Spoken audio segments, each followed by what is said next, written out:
de Deus continue entre nós neste momento de reflexão sobre a palavra de Deus. O texto sobre o qual nós vamos falar está em João, foi lido há pouco, capítulo 5, verso 1 ao 11. Jesus e o paralítico de Betesda. Hoje é dia da diaconia. É um dia consagrado a reflexões sobre o trabalho da diaconia. No dia de ontem nós estivemos pregando na reunião do presbitério de Osasco e nós escolhemos um texto semelhante a esse. O texto se referia à cura do cego que estava à beira do caminho e que apelou para Jesus para ser curado. Ele queria ser curado. No dia de hoje, dando continuidade a essas celebrações da diaconia, nós tomamos Jesus novamente como referência e agora para falar sobre o paralítico de Betesda. Na verdade, quando nós falamos isso, devemos ter em mente o que a leitura do texto nos trouxe como importante para uma reflexão. Jesus está no texto aqui, diante de um enfermo, junto ao tanque Betesda. Ele saía de uma festa. E este tanque tinha 5 pavilhões, rodeado por 5 pavilhões que davam acesso àquilo que se chamava Casa de Misericórdia. Casa de Misericórdia, que ficava próximo à Porta das Ovelhas.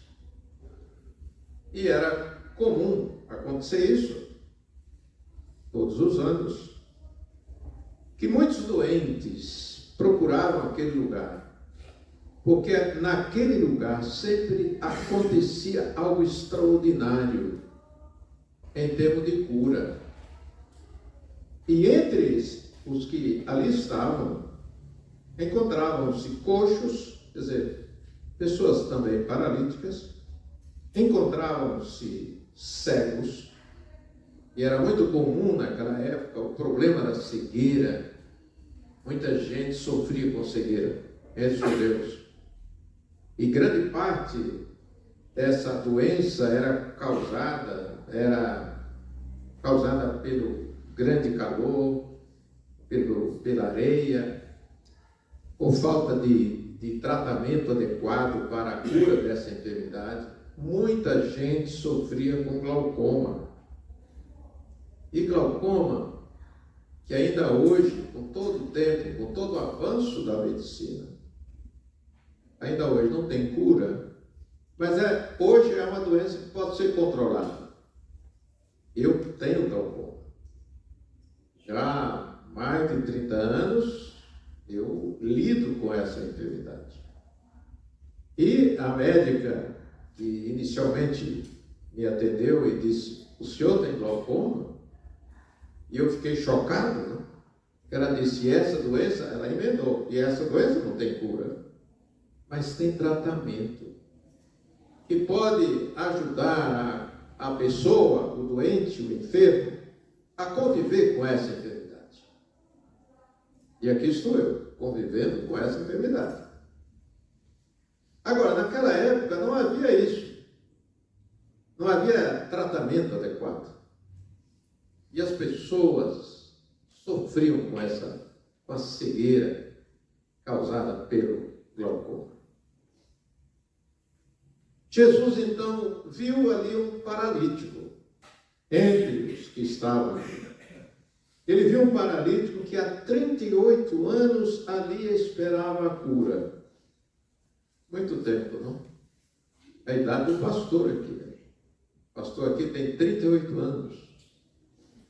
E então, com 38 anos, ali parado, Jesus se dirige a ele e faz uma pergunta: queres ser curado?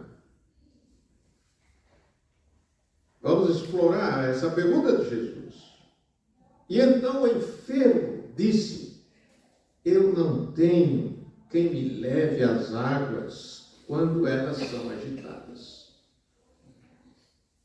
Porque só o primeiro que chegava é que podia ser curado. Era uma prática, era uma experiência, é uma história de vida de muitas pessoas que, por chegarem primeiro, foram curadas. Agora, imagine um paralítico chegar primeiro diante de tantos enfermos que ali estavam. Ele nunca conseguiu. E Jesus então diz: levanta-te, toma o teu leito e anda. Que lições podemos tirar deste texto para a nossa vida hoje? Aí eu chamo a atenção aqui dos diáconos e das diaconisas para um momento especial nesse texto. No capítulo 5 e no verso 6, a pergunta de Jesus: queres ser curado? E o enfermo diz: Senhor, eu não tenho ninguém que me leve ao tanque. E aí que eu chamo a atenção, né, do bom sentido, dos diáconos, das diaconisas e da igreja. Não? Sabe o que aquele homem respondeu? Não tenho quem me leve ao tanque. Não tenho quem facilite a minha vida. Não tenho quem viabilize essa possibilidade de cura. Eu não tenho quem me leve. Destacamos que Betesda é o lugar, aquele lugar, o tanque, também chamado Casa da Misericórdia, porque ali, em muitas situações, a graça aconteceu.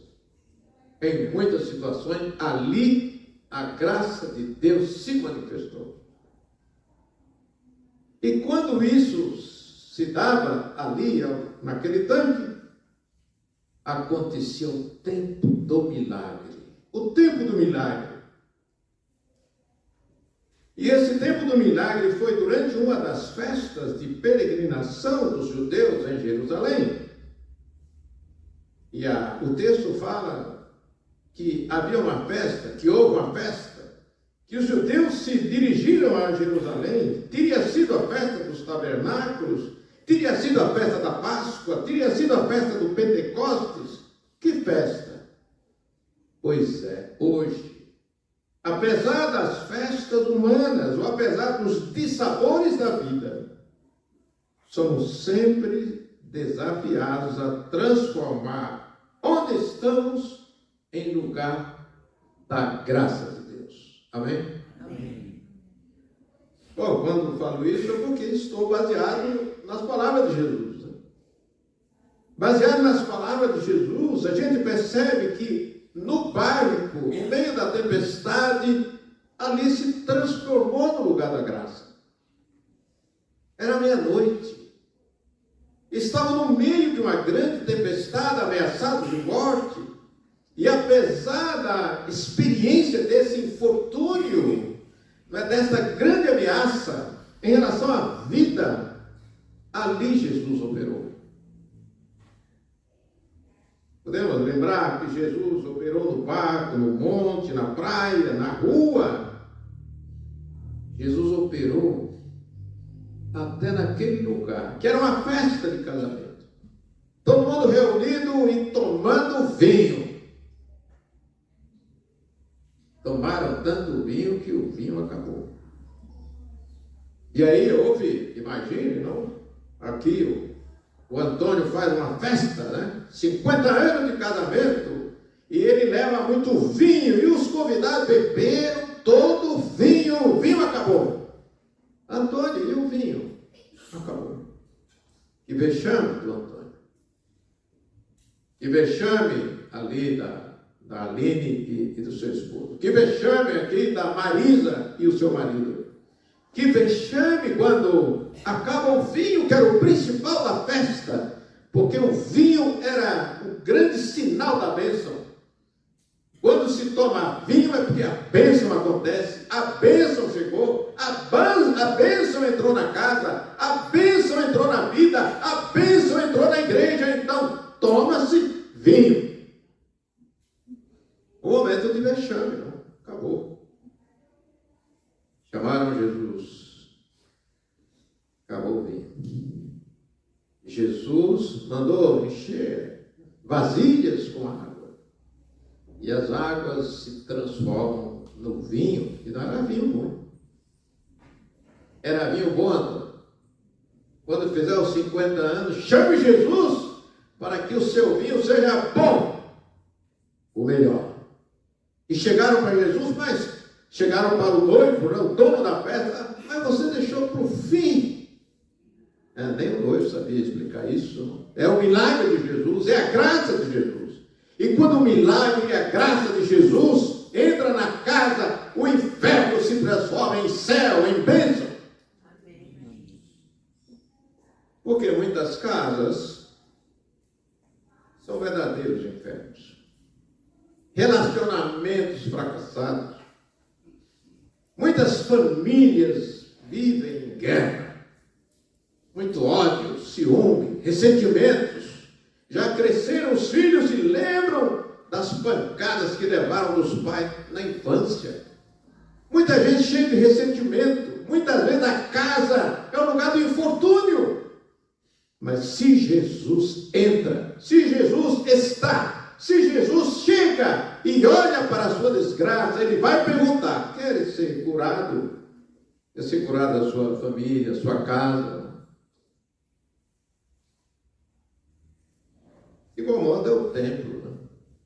O templo pode ser lugar de bênção e também de maldição. O templo onde nos reunimos pode ser o lugar da bênção, pode ser o lugar da graça. O seu lugar do trabalho pode ser o lugar da dor, do sofrimento, da briga, do ressentimento, da inveja, do ciúme. Mas se Jesus está, pode transformar-se em casa de misericórdia. Amém? Amém. Pois é. Lute para transformar o seu lugar de trabalho em lugar de bênção e de misericórdia. Porque onde Jesus está, seja em tempo de festa ou de infortúnio, sempre é possível vivermos o tempo da graça. Coisa extraordinária, não? Essa é uma esperança. Essa é uma esperança para aquele, Antônio, onde o vinho acabou.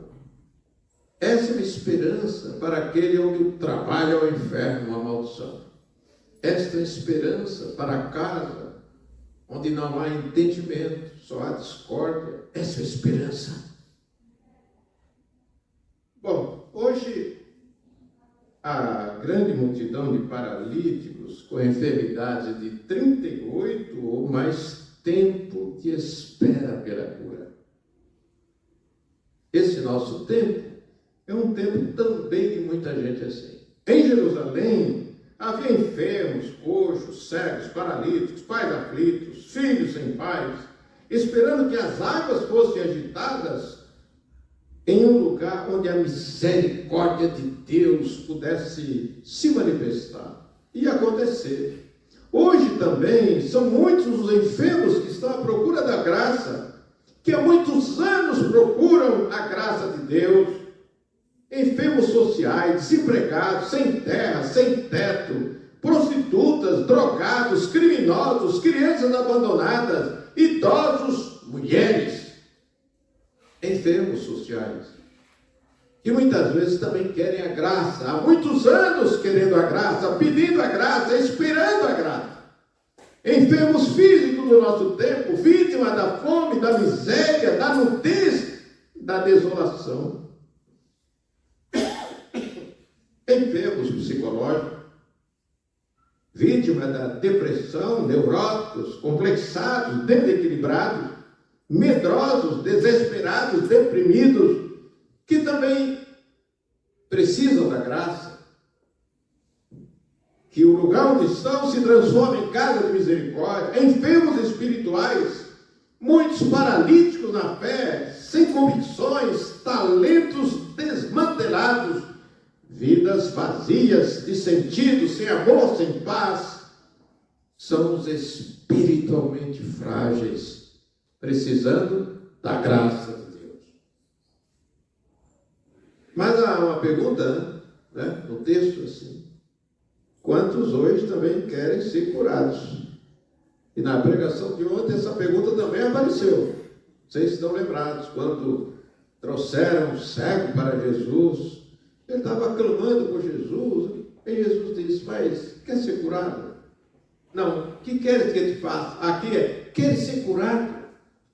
E essa pergunta, queres ser curado, é uma pergunta oportuna para todos os tempos, em todos os lugares, em todas as casas, em todo o trabalho, em toda a vida, em toda a sociedade. Queres ser curado da sua enfermidade? Qual é a sua enfermidade? Bom, a resposta do paralítico foi assim: pois é, Jesus, eu quero, mas não tenho que me leve ao tanque. E quando as águas se movem, outros chegam primeiro, eu nunca chego, nunca consigo. As pessoas que querem ser curadas, precisam ser curadas, mas precisam de quem leve as águas da graça de Deus. Amém? Amém. E aí são os diáconos e as diaconisas que foram eleitos e consagrados e ungidos para facilitar a vida de quem não consegue chegar no tempo, na hora em que Jesus passa. Eu não estou falando só para Meire, eu não sei mais, eu misturo as Meires aqui: Meire, Rosimeire, Rosa Maria, todas as Rosas, todas as Meires. Não estou falando só para os diáconos eleitos e ordenados, mas estou falando para cada um e cada uma, homem ou mulher, que queira ser o conselheiro, queira ser um ajudador, um colaborador, para levar as pessoas enfermas de qualquer tipo, de qualquer espécie, de qualquer dor, de qualquer enfermidade, de qualquer angústia, de qualquer sofrimento, para o tanque da graça de Deus.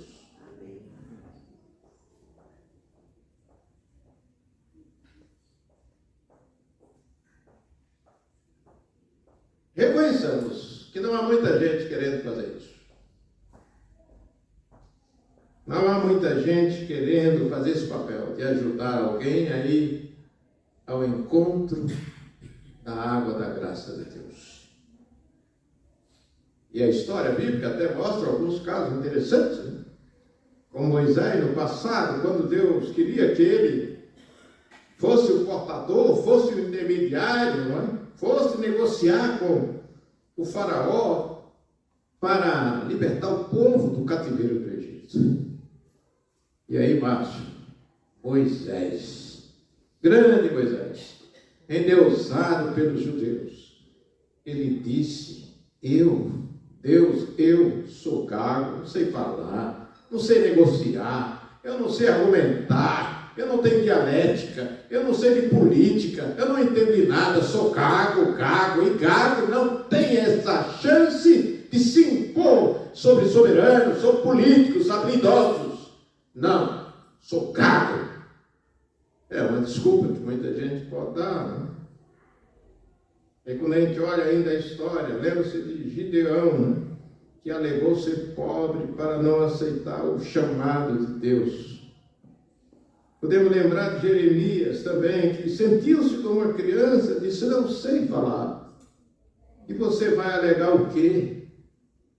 Não tenho carro para ir ajudar ninguém.